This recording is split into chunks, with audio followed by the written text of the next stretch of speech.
Hi friends, welcome back to Ask Angels. இன்றைக்கி சேனலில் நம்ம இன்றைக்கி என்ன பார்க்க போகிறோம் அப்படின்னா, சின்ன வெங்காயத்தை வச்சு ஒரு சட்னி தான் பார்க்க போகிறோம். இது ரொம்ப டேஸ்ட்டாக இருக்கும். இது எப்படி பண்ணுறதுன்னு வாங்க பார்க்கலாம். ஒரு கடாயில் கொஞ்சமாக எண்ணெய் ஊற்றி 2 பட்டை மிளகா, அப்புறம் 10 பல் பூண்டு, 30 சின்ன வெங்காயம் போட்டு நல்லா கண்ணாடி பதத்துக்கு வர நல்லா வதக்கி எடுத்துக்கோங்க. அது கூட ஒரு எலுமிச்சை சைஸில் புளியையும் சேர்த்து நல்லா வதக்கி எடுத்துக்கோங்க.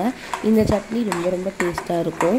இதுக்கு முன்னாடி நம்ம சேனலில் நிறைய பேர் பார்த்துட்டு சப்ஸ்கிரைப் பண்ணாமல் லைக் பண்ணாமல் போயிடுறீங்க. ப்ளீஸ் ஃப்ரெண்ட்ஸ், எனக்காக சப்ஸ்கிரைப் பண்ணிவிட்டு லைக் பண்ணிவிட்டு போங்க. ஸோ இது ரொம்ப டேஸ்ட்டாக இருக்கும். இது நல்லா வதங்க. சைட் பை சைடில் நம்ம ஒரு மிக்ஸி ஜாரில் 10 தேங்காய் சீல் எடுத்து அது நல்லா அரைச்சி எடுத்துக்கலாம். இடையில நம்ம கிண்டி விடுற வேலையும் பார்த்துக்கணும், ஏன்னா அது கருவிடும். ஸோ இப்போ இந்த 10 தேங்காவையும் நல்லா அரைச்சி எடுத்துக்கோங்க. நான் காமிக்கிற பதத்துக்கு நீங்கள் அரைச்சி எடுத்துக்கோங்க. ஸோ இந்த மாதிரி அரைச்சி எடுத்துக்கோங்க. இப்போ நம்ம வதக்கி முடிச்சாச்சு. இப்போ அது நல்லா கண்ணாடி பதத்துக்கு வந்துடுச்சு. அதனால இப்போ அதை கூல் டவுன் பண்ணணும். ஸோ இப்போ ஒரு மிக்ஸி ஜாரில் அதை ஃபுல்லாக மாற்றிக்கிறேன். நம்ம தேங்காய் சீல் அரைச்சோம் இல்லையா, ஒரு மிக்ஸி ஜாரில் அதிலே மாற்றிக்கோங்க.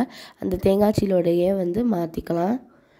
இப்போது அரைச்ச உடனே கொஞ்சமாக ஒரு டேபிள் ஸ்பூன் உப்பு அதை போட்டு நல்லா கிண்டி விட்டுக்கோங்க. இப்போ தாளிக்கிற ப்ராசஸ், அதாவது ஒரு கடாயில் கருவேப்பிலை, உளுந்து, கடுகு இதெல்லாம் போட்டு எண்ணெய் ஊற்றி நல்லா தாளித்து இப்போ அந்த தாளிப்பை சட்னி மேலே ஊற்றிக்கோங்க.